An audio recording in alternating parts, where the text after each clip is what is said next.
പുതുതായി കല്യാണം കഴിഞ്ഞ ദമ്പതികൾ ആദ്യമായി ഹണിമൂണിനായി തിരഞ്ഞെടുത്തത് മേഘാലയയിലെ ചിറാപൂഞ്ചി എന്ന് പറഞ്ഞ ഒരു ഉൾഗ്രാമത്തിലെ 400 വർഷം പഴക്കമുള്ള ഒരു റോഡ് ബ്രിഡ്ജ് ആയിരുന്നു. അതായത് വേരുകൾ കൊണ്ട് നിർമ്മിച്ച ഒരു ബ്രിഡ്ജ്. ആ ബ്രിഡ്ജിന് 400 വർഷത്തെ പഴക്കമുള്ളത് കൊണ്ട് തന്നെ അതിന് പിന്നിൽ ഒരു ശാപം പിടിച്ച കഥയുണ്ട്. ആ ശാപം പിടിച്ച കഥ അവർക്ക് അറിയാമായിരുന്നിട്ടും അത് മറികടന്ന് അങ്ങോട്ടേക്ക് പോകുന്ന സമയത്ത് ആ പാലത്തിന് മുന്നേ അവിടെ എഴുതി വെച്ചിരുന്നു, സൂര്യൻ അസ്തമിച്ചതിന് ശേഷം അങ്ങോട്ടേക്ക് ആരും പോകരുതെന്ന്. ഇത് മറികടന്ന ദമ്പതികളിൽ ആ സ്ത്രീക്ക് ഉണ്ടായ ഒരു അനുഭവം, അവിടെ ആ സ്ത്രീയെ ആ ശാപത്തിൽ നിന്നും രക്ഷിക്കാനായി തൻ്റെ ഭർത്താവും അവിടെ ഉണ്ടായിരുന്ന ഒരു ലോക്കൽ ഗൈഡും കൂടി ശ്രമിക്കുന്ന ഒരു കഥയാണ് ഞാനിവിടെ പറയാൻ പോകുന്നത്.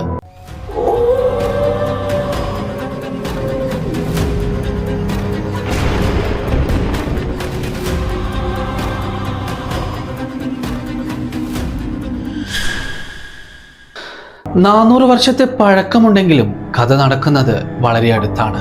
കേരളത്തിൽ നിന്നായിരുന്നു ഈ ദമ്പതികൾ മേഘാലയയിലെ ചിറാപൂഞ്ചി എന്ന് പറഞ്ഞ സ്ഥലത്തെ നോങ്ബൾജ് എന്ന ഉൾഗ്രാമത്തിലെ ഈ റോഡ് ബ്രിഡ്ജ് കാണണമെന്ന ആഗ്രഹം കൊണ്ട് അങ്ങോട്ടേക്ക് യാത്ര തിരിക്കാൻ ആരംഭിച്ചത്. എന്നത് മാത്രമല്ലായിരുന്നു അവരുടെ ആവശ്യം. അർജുനും പല്ലവിയും, അതായിരുന്നു അവരുടെ പേര്. രണ്ടുപേരും പുതുതായി കല്യാണം കഴിച്ചവരാണ്. അതുകൊണ്ട് തന്നെ അവർ ഹണിമൂണിനായി തിരഞ്ഞെടുത്തത് മേഘാലയയിലെ ചിറാപൂഞ്ചി എന്ന് പറഞ്ഞ ഈ ഉൾഗ്രാമത്തിലെ ആ റോഡ് ബ്രിഡ്ജ് ആയിരുന്നു. അവർ രണ്ടുപേരും യാത്ര തിരിക്കും മുന്നേ അവരുടെ മനസ്സിൽ ഒരുപാട് പ്ലാനുകൾ ഉണ്ടായിരുന്നു. അതിലൊന്നായിരുന്നു ഇതിലെ പല്ലവിക്ക് ഏകദേശം 2 ലക്ഷത്തിൽ കൂടുതൽ സബ്സ്ക്രൈബേഴ്സും ഫോളോവേഴ്സുമുള്ള ഒരു യൂട്യൂബ് ചാനലും ഇൻസ്റ്റഗ്രാം ചാനലും ഉണ്ടായിരുന്നു. അതുകൊണ്ട് ആ റോഡ് ബ്രിഡ്ജിൽ കയറി അവിടെ ഉണ്ടായിരുന്ന ഭാഗങ്ങളിലൊക്കെ നിന്ന് ഒരുപാട് റീൽസും വീഡിയോസും എടുത്ത് ഇൻസ്റ്റഗ്രാമിലും യൂട്യൂബിലൊക്കെ പോസ്റ്റ് ചെയ്യാം എന്നായിരുന്നു അവരുടെ ആകെ ഉണ്ടായിരുന്ന ഒരു ഉദ്ദേശം. കൂടാതെ ഹണിമൂൺ നുകരുക എന്നതും അവരുടെ ഒരു ആവശ്യം തന്നെയായിരുന്നു. അങ്ങനെയായിരുന്നു രണ്ടുപേരും കൂടെ മേഘാലയയിലെ ചിറാപൂഞ്ചിയിൽ എത്തിയത്. അവിടെ നിന്നും അവർ ആദ്യം പോയത് ആ റോഡ് ബ്രിഡ്ജ് നിൽക്കുന്ന ആ പ്രദേശത്തേക്കായിരുന്നു. എന്നാൽ ആ റോഡ് ബ്രിഡ്ജ് നിൽക്കുന്ന ആ പ്രദേശത്തേക്ക് അവർ എത്തുന്ന സമയത്ത് ഏകദേശം രാത്രിയായിരുന്നു. രാത്രിയായി കഴിഞ്ഞാൽ ആ ഭാഗത്തെ ഗേറ്റ് ഒക്കെ ക്ലോസ് ചെയ്യുന്ന പതിവുണ്ട്. അങ്ങനെ അവർ അവിടെ എത്തുന്ന സമയത്താണ് അവിടെ ഒരു ബോർഡിൽ എഴുതി വെച്ചിരുന്നത്, സൂര്യാസ്തമയത്തിന് ശേഷം ആരും ഈ പാലം മറികടക്കാൻ ശ്രമിക്കരുത് എന്ന ഒരു വാചകം മാത്രമേ അവർ അവിടെ എഴുതിയിട്ടുണ്ടായിരുന്നുള്ളൂ. എന്നാൽ ഇത് വായിച്ച അവർക്ക് മൊത്തത്തിൽ കൺഫ്യൂഷനായി. എന്നാൽ ഇന്നിനി യാത്ര വേണ്ട എന്ന് കരുതി അവർ അവിടെ ഉണ്ടായിരുന്ന ആ ഗ്രാമത്തിൽ ആകെ ഉണ്ടായിരുന്ന ആ ഹോം സ്റ്റേയിലേക്ക് തിരികെ യാത്ര തിരിച്ചു. എന്നിട്ട് അവിടെ എത്തുന്ന സമയത്ത് അവരെ അവിടെ വരവേൽക്കാനുണ്ടായിരുന്നത് ഒരു പടുവൃദ്ധനായിരുന്നു. ആ വൃദ്ധൻ അവരോട് വെൽക്കം വെൽക്കം എന്ന് ഇംഗ്ലീഷിൽ അവരോട് പറഞ്ഞു. എന്നിട്ട് അവർക്ക് അവരുടെ മുറി കാണിച്ചു കൊടുത്തു. അതിനുശേഷം അദ്ദേഹം ഒരു കാര്യം കൂടെ പറഞ്ഞു, നിങ്ങൾ ഇവിടെ എങ്ങോട്ടാണ് പോകാൻ ഉദ്ദേശിക്കുന്നത് എന്ന്. അതിന് മറുപടിയായി പല്ലവി വളരെ ആവേശത്തോടെ പറഞ്ഞു, ഞങ്ങൾ റോഡ് ബ്രിഡ്ജ് കാണാനാണ് ആഗ്രഹിക്കുന്നത്, റോഡ് ബ്രിഡ്ജിന്റെ അടുത്തേക്ക് പോകാനാണ് ഞങ്ങൾ ആഗ്രഹിക്കുന്നത് എന്ന് കുറച്ചുകൂടി വ്യക്തമാക്കി പറഞ്ഞു. ആ സമയത്ത് ആ വൃദ്ധന്റെ മുഖത്ത് എന്തോ ഒരു വല്ലാത്ത ഭാവം മാറി മറിഞ്ഞു. എന്തോ ഒരു പുച്ഛഭാവം പോലെ, അല്ലെങ്കിൽ ഒരു ദേഷ്യത്തോടെയുള്ള ഭാഗം പോലെ എന്തോ ഒരു ഭാവം അയാളിലൂടെ മിന്നി മറഞ്ഞു. എന്നാൽ ആ വൃദ്ധനും അവരോട് ഒരു കാര്യം പറഞ്ഞു, സൂര്യാസ്തമയത്തിന് മുന്നേ നിങ്ങൾ അങ്ങോട്ടേക്ക് പോയിക്കോളൂ. എന്നാൽ സൂര്യൻ അസ്തമിച്ചതിന് ശേഷം നിങ്ങൾ ഒരിക്കലും അങ്ങോട്ടേക്ക് പോകാൻ പാടില്ല. ഇത് കേട്ട ഉടൻ തന്നെ അർജുൻ ചിരിക്കാൻ തുടങ്ങി. എന്ത് മണ്ടത്തരമാണ് പറയുന്നത്, ഈ കാലഘട്ടത്തിലും ഇത്തരത്തിലുള്ള കഥകളൊക്കെ നിങ്ങൾ വിശ്വസിക്കുന്നുണ്ട് എന്ന്. എന്നാൽ അതിന് മറുപടിയായി ആ വൃദ്ധൻ പറഞ്ഞത്, ഇത് വെറും കഥകളല്ല, ഇത് ഞങ്ങളുടെ ജീവിതമാണ്, ഇത് ഞങ്ങളുടെ ജീവനാണ്, അതിനപ്പുറം ഇത് ഞങ്ങളുടെ നാടാണ്. അതുകൂടി പറഞ്ഞ ഉടനെ തന്നെ ആ വൃദ്ധൻ അവർക്ക് മുന്നിൽ ഒരു 400 വർഷം മുന്നേ ഉണ്ടായിരുന്ന ഒരു കഥ പറയാൻ തുടങ്ങി. അത് വളരെ ആകാംക്ഷയോടെയും ജിജ്ഞാസയോടെയും അവർ കേട്ടുകൊണ്ടിരുന്നു. അദ്ദേഹം പറഞ്ഞ കഥ ഇങ്ങനെയായിരുന്നു. 400 വർഷങ്ങൾക്ക് മുന്നേ ഇവിടം ഭരിച്ചിരുന്ന ഗോത്രക്കാർ നിർമ്മിച്ചതാണ് ആ പാലം. എന്നാൽ ആ പാലം പണിയുന്ന സമയത്ത് അവർക്ക് ആ പാലം പൂർത്തീകരിക്കാൻ സാധിച്ചിരുന്നില്ല. ആ സമയത്ത് ആ പാലം പൂർത്തീകരണത്തിന് വേണ്ടി അവർ നിശ്ചയിച്ച ഒരു വഴിപാടുണ്ടായിരുന്നു, നരബലി. എന്നാൽ ബലി കൊടുക്കേണ്ടത് കന്യകയായ സ്ത്രീകളെയായിരുന്നു. ഓരോ രക്തപൗർണമി ദിവസവും ഏതെങ്കിലും കന്യകമാരായ സ്ത്രീകളെ ബലി കൊടുക്കണം. എന്നിട്ട് ആദ്യത്തെ അസ്ഥി അവിടെ കൊണ്ടുവച്ചതിന് ശേഷം പിന്നീട് പാലത്തിന്റെ പണി പുരോഗമിക്കുമെന്ന് പറഞ്ഞ് അവർ ആ പാലത്തിന് വേണ്ടി ഒരുപാട് കന്യകമാരെ അവിടെ ബലി കൊടുത്തിരുന്നു. അതുകൊണ്ട് ആ കന്യകമാരുടെ രക്തം കുടിച്ചാണ് ആ മരം ഓരോ വേരുകൾ കൊണ്ടും ആ പാലം തീർത്തിരിക്കുന്നത്.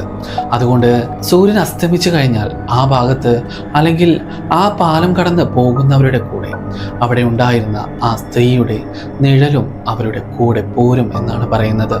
അതിനുശേഷം പതുക്കെ പതുക്കെ അവരുടെ ശരീരത്തിൽ ആ ആത്മാവ് എന്തെങ്കിലുമൊക്കെ ചെയ്ത് പിന്നീട് അവരെ തന്നെ ഇല്ലാതാക്കും എന്നായിരുന്നു ആ വൃദ്ധൻ പറഞ്ഞത്. ഇത് കേട്ട ഉടനെ തന്നെ പല്ലവിയും അർജുനും ചിരിക്കാൻ തുടങ്ങി. അവർ ചിരി നിർത്തും മുന്നേ ആ വൃദ്ധൻ ഒന്നുകൂടി പറഞ്ഞു, ഇത് തികച്ചും അന്ധവിശ്വാസമല്ല, ഇത് എൻ്റെ ജീവിതാനുഭവമാണ്. അങ്ങനെ എന്ത് ജീവിതാനുഭവമാണ് നിങ്ങൾക്ക് ഉണ്ടായത് എന്ന പല്ലവിയുടെ ചോദ്യത്തിന് അദ്ദേഹം പറഞ്ഞത്, എൻ്റെ മകനും ഇത് അന്ധവിശ്വാസമാണെന്ന് പറഞ്ഞ് ഒരിക്കൽ ആ പാലം കടക്കാനായി പോയി. എന്നാൽ പിന്നീട് അവൻ തിരിച്ചു വന്നത് മറ്റൊരാളായിട്ടായിരുന്നു. കുറച്ചു ദിവസം എന്തോ അസുഖമാണെന്ന് ഞാൻ കരുതി. പിന്നെയാണ് അറിയുന്നത് അവൻ പാലം കടക്കാനായി പോയതാണെന്ന്. അതിനുശേഷം ഒരിക്കൽ അവന് ഈ ലോകത്ത് നിന്ന് തന്നെ വിട പറഞ്ഞു. ഇത്രയും വർഷമായിട്ട് ഏകദേശം 15 വർഷത്തോളമായി ഞാൻ എൻ്റെ മകനെ കണ്ടിട്ടില്ല. ഇന്ന് ഞാൻ വിശ്വസിക്കുന്ന ഒരു കാര്യമുണ്ട്, അവൻ ആ പാലത്തിൽ ഒരു പ്രേതാത്മാവായി അവിടെ കാവല് നിൽക്കുന്നുണ്ട് എന്ന്. ഇത് കേട്ട ഉടൻ തന്നെ പല്ലവിയും അർജുനും വീണ്ടും ചിരിക്കാൻ തുടങ്ങി. എന്നാൽ ഇതിലൊന്നും അവർക്ക് ഒട്ടും വിശ്വാസമുണ്ടായിരുന്നില്ല. എന്നതുകൊണ്ട് തന്നെ അന്നത്തെ രാത്രി പല്ലവിയും അർജുനും ആ ഹോം സ്റ്റേയിൽ തന്നെ താമസിച്ചു. എന്നിട്ട് പുലർച്ചെ അവർ യാത്രയ്ക്കായി ഒരുങ്ങി. അവർ വസ്ത്രമൊക്കെ മാറി കയ്യിൽ ഒരു ബാഗൊക്കെ എടുത്ത് അവർ ആ വൃദ്ധനടുത്തേക്ക് എത്തി. എന്നിട്ട് അദ്ദേഹത്തോട് പറഞ്ഞു, ഞങ്ങൾ യാത്ര തിരിക്കുകയാണ് സ്ഥലങ്ങളൊക്കെ കാണാൻ. ആ സമയത്തും ആ വൃദ്ധൻ ഒരു കാര്യം മാത്രമേ അവരോട് സൂചിപ്പിച്ചിരുന്നുള്ളൂ, അസ്തമയത്തിന് മുന്നേ നിങ്ങൾ ഇങ്ങോട്ടേക്ക് തിരിച്ചെത്തണം, ഇല്ലെങ്കിൽ എന്ന് പറഞ്ഞ് അദ്ദേഹം നിർത്തി. എന്നിട്ട് അവർ രണ്ടുപേരും അവിടെ നിന്നും യാത്ര തിരിച്ചു. അവർ ആ പാലത്തിന് അടുത്തെത്തുന്ന സമയത്ത് അവർക്കൊരു ലോക്കൽ ഗൈഡിനെ കൂടി ലഭിച്ചു. അയാളുടെ പേര് ബലാങ് എന്നായിരുന്നു. അദ്ദേഹം അവരോട് അവിടുത്തെ കാര്യങ്ങളൊക്കെ പറഞ്ഞു. ആ സമയത്ത് അർജുൻ ചോദിച്ചു, ഞങ്ങൾ താമസിക്കുന്ന ഹോം സ്റ്റേയിലെ വൃദ്ധൻ ഇവിടെ എന്തൊക്കെയോ പ്രേതബാധയുള്ളതായി ഞങ്ങളോട് പറഞ്ഞു, അതൊക്കെ സത്യമാണോ എന്ന് ചോദിച്ചു. എന്നാൽ ആ സമയത്ത് ബലാങ് പറഞ്ഞു, ആ വൃദ്ധൻ അത് വെളിവില്ലാതെ പറയുന്നതാണ്. അദ്ദേഹത്തിൻ്റെ മകൻ ഇവിടെ നിന്ന് മരണപ്പെട്ടിട്ടുണ്ട് എന്നത് സത്യം തന്നെ. എന്നാൽ അത് അവൻ മദ്യലഹരിയിൽ ആ പാലം മുറിച്ചു കടക്കുന്നതിനിടെ പുഴയിലേക്ക് വീണായിരുന്നു അവൻ്റെ മരണം എന്നാണ് പറയപ്പെടുന്നത്. അതിൻ്റെ പേരിൽ അദ്ദേഹം ഈ റൂട്ട് ബ്രിഡ്ജിന് ഇത്തരത്തിലുള്ള ഒരു കഥയുണ്ടാക്കി അവിടെ വരുന്ന എല്ലാ യാത്രക്കാരോടും അയാൾ ഇത് തന്നെ പറയുകയാണ് എന്ന് ആ ബലാങ് എന്ന ആ ഗൈഡ് അവരോട് പറഞ്ഞു. എന്നാൽ ബലാങ് നോക്കി നിൽക്കെ തന്നെ പല്ലവിയും അർജുനും ആ റോഡ് ബ്രിഡ്ജിൽ കയറി ഒരുപാട് വീഡിയോസും ഫോട്ടോസും എടുത്തു. ഏകദേശം പുലർച്ചെ 10 മണിക്ക് അവർ അവിടെ എത്തിയിട്ടും അവർ അവിടെ ചിലവഴിച്ചത് ധാരാളം മണിക്കൂറുകളായിരുന്നു. എന്നിട്ടും അവരുടെ ഫോട്ടോ എടുപ്പും റീൽ ചിത്രീകരണങ്ങളും പൂർത്തീകരിച്ചിരുന്നില്ല. ആ സമയത്താണ് പെട്ടെന്ന് ഇരുട്ട് വീഴുന്നത് പോലെ തോന്നിയത്. സമയം നോക്കുമ്പോൾ ഏകദേശം സന്ധ്യ ആവാറായിരിക്കുന്നു. സൂര്യൻ അസ്തമിക്കാൻ ഇനി നാഴികകൾ മാത്രം ഉണ്ടായിരുന്നുള്ളൂ. ആ സമയത്ത് ബലാങ് അവരോട് പരിഭ്രാന്തനായ മുഖത്തോടെ പറഞ്ഞു, ശരി, ഇനി നമുക്ക് ഇവിടെ നിന്ന് പോകാം. ആ സമയത്ത് പല്ലവി പറഞ്ഞു, ഇത് അവസാനത്തെ റീൽസിൻ്റെ ഷൂട്ടാണ്, ഇതുകൂടി കഴിഞ്ഞാൽ നമുക്കിവിടെ നിന്ന് പോകാമെന്ന് പറഞ്ഞു. അതിന് ആ ബലാങ് പറഞ്ഞു, വേണ്ട, നമുക്ക് മറ്റൊരു ദിവസം വന്ന് ഇത് വീണ്ടും ഷൂട്ട് ചെയ്യാം, ഈ സമയത്ത് ഇവിടെ നിന്ന് പോകാമെന്ന് പറഞ്ഞു. എന്നാൽ അത് പല്ലവി ഒട്ടും കൂട്ടാക്കിയില്ല. പല്ലവി അവിടെ നിന്നും പോരാനെ കൂട്ടാക്കിയിരുന്നില്ല. പെട്ടെന്നാണ് ആ കാട് നിശ്ചലമായത്. ആരോ സ്വിച്ച് ഓഫ് ചെയ്ത പോലെ ആ കാടിനുള്ളിലെ ജീവികളൊക്കെ കരയുന്നത് നിർത്തി. കാറ്റ് ആഞ്ഞു വീശുന്നതൊക്കെ നിലച്ചു. അവിടെ ഉണ്ടായിരുന്ന മരങ്ങളും ചില്ലകളും എല്ലാം ശാന്തമായി. ആ സമയത്ത് പല്ലവി ആ റോഡ് ബ്രിഡ്ജിലായിരുന്നു. പല്ലവിയുടെ ശരീരത്തിലേക്ക് എന്തോ ഒരു തണുപ്പ് കയറുന്നത് പോലെ പല്ലവിക്ക് തോന്നി. എന്നാൽ പല്ലവിക്ക് അത് എന്താണെന്ന് മനസ്സിലായില്ല. പകരം ആ സമയത്ത് പല്ലവിക്ക് എന്തോ ഒരു അസ്വസ്ഥത തോന്നിയത് കൊണ്ട് തന്നെ പല്ലവി ആ റോഡ് ബ്രിഡ്ജിൽ നിന്നിറങ്ങി അവർ 3 പേരും അന്ന് ഹോം സ്റ്റേയിലേക്ക് നടന്നുപോയി. എന്നാൽ ഹോം സ്റ്റേയിൽ എത്തുന്ന സമയത്ത് ആ വൃദ്ധന് ഇവരെ കണ്ടപ്പോൾ എന്തൊക്കെയോ സംശയം തോന്നി.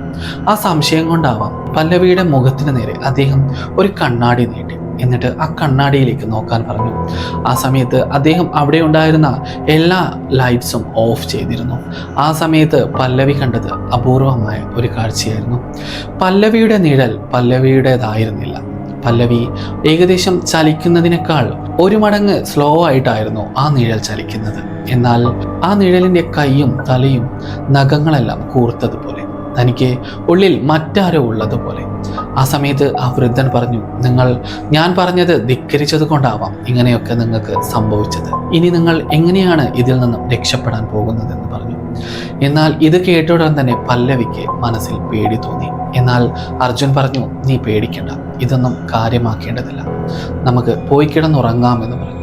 അങ്ങനെ അവർ രണ്ടുപേരും ഉറങ്ങാൻ പോയി. ഉറങ്ങുന്ന സമയത്ത് അന്നത്തെ രാത്രി പല്ലവിക്ക് ഉറക്കമേ വന്നില്ല. പല്ലവി എഴുന്നേറ്റിരുന്ന് എന്തൊക്കെയോ ചിന്തിക്കുകയായിരുന്നു. പതുക്കെ പതുക്കെ റൂമിലൂടെ അങ്ങോട്ടും ഇങ്ങോട്ടും നടക്കാൻ തുടങ്ങി. എന്നിട്ട് ഒരു ജനവാതിലിൻ്റെ അടുത്ത് ചെന്ന് ആ ജനവാതിൽ പതുക്കെ തുറന്നു. ആ ജനവാതിൽ തുറന്ന സമയത്ത് ദൂരെ ഒരു പെൺകുട്ടി നിൽക്കുന്നത് പോലെ തോന്നി. അത് അവളെ തന്നെ നോക്കി നിൽക്കുന്നത് പോലെ. പെട്ടെന്ന് ആ സ്ത്രീരൂപം അവൾക്ക് മുന്നിൽ നിന്നും അപ്രത്യക്ഷമായി. വീണ്ടും പല്ലവി പേടിയോടെ വന്നിരുന്ന് കണ്ണാടിയിലേക്ക് നോക്കുന്ന സമയത്ത് അവളുടെ ഒരു കണ്ണ് ഒരു സർപ്പത്തിൻ്റെ കണ്ണ് പോലെയായിരുന്നു. കണ്ണിലെ കറുത്ത കൃഷ്ണമണി മാഞ്ഞ് അവിടെ ഒരു വെള്ള നിറത്തിലുള്ള പാട മൂടിയിരുന്നു. ഉടനെ തന്നെ ഉറങ്ങിക്കിടന്ന അർജുനെ അവളെ വിളിച്ചു. അവൾ കാര്യം പറഞ്ഞു. ഇത് കണ്ട ഉടനെ തന്നെ അർജുന് കാര്യം മനസ്സിലായി. ആ വൃദ്ധൻ പറഞ്ഞത് ശരിയായിരുന്നു. നമ്മൾ അങ്ങോട്ട് പോകാൻ പാടുണ്ടായിരുന്നില്ല. എത്രയും പെട്ടെന്ന് ഇവിടെ നിന്ന് പോകണം, ഇല്ലെങ്കിൽ ആ വൃദ്ധൻ പറഞ്ഞതുപോലെ ആ നിഴൽ പതിയെ പതിയെ നിന്നെ കീഴടക്കുമെന്ന്. എന്നിട്ട് അവർ രണ്ടുപേരും കാറിനടുത്തേക്ക് ഓടി. എന്നിട്ട് കാർ സ്റ്റാർട്ട് ചെയ്യാൻ നോക്കുന്ന സമയത്ത് ബാറ്ററി ഡെഡായിരുന്നു. എത്ര സ്റ്റാർട്ട് ചെയ്തിട്ടും ആ കാർ സ്റ്റാർട്ട് ചെയ്യാനേ സാധിക്കുന്നുണ്ടായിരുന്നില്ല. എന്നാൽ ഇവിടെ നിന്നും നടന്ന് രക്ഷപ്പെടാമെന്ന് പറഞ്ഞ് അർജുനും പല്ലവിയും അവിടെ നിന്ന് നടന്നു പോകാൻ ആരംഭിച്ചു. എന്നാൽ അവർ എത്ര ദൂരം നടന്നിട്ടും അവർ തിരികെ ആ ഗ്രാമത്തിൽ തന്നെ എത്തുന്നു, ഒരു ടൈം ലൂപ്പ് പോലെ. ഇനി എന്ത് ചെയ്യണമെന്നറിയാതെ അവരവിടെ നിൽക്കുന്ന സമയത്താണ് ആ ബലാങ് എന്ന് പറഞ്ഞ ആ ഗൈഡ് അങ്ങോട്ടേക്ക് ഓടിയെത്തുന്നത്. എന്നിട്ട് അദ്ദേഹം കരഞ്ഞുകൊണ്ട് പറഞ്ഞു, എന്നോട് ക്ഷമിക്കണം, ഞാനാണ് കോങ്റിങ്ങോയുടെ കാണാതെ പോയ മകൻ ബലാങ്.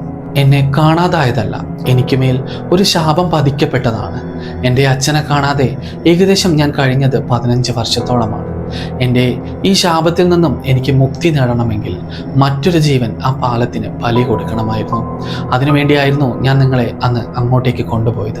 എന്നാൽ എൻ്റെ മനുഷ്യത്വം കൊണ്ട് എനിക്ക് നിങ്ങളെ അവിടുന്ന് രക്ഷപ്പെടുത്തണമെന്ന് തോന്നി. അതിനുവേണ്ടി ഞാൻ നിങ്ങളോട് അവിടെ നിന്നും പോരാനായി ഒരുപാട് പറഞ്ഞു. പക്ഷെ നിങ്ങളത് കേട്ടില്ല.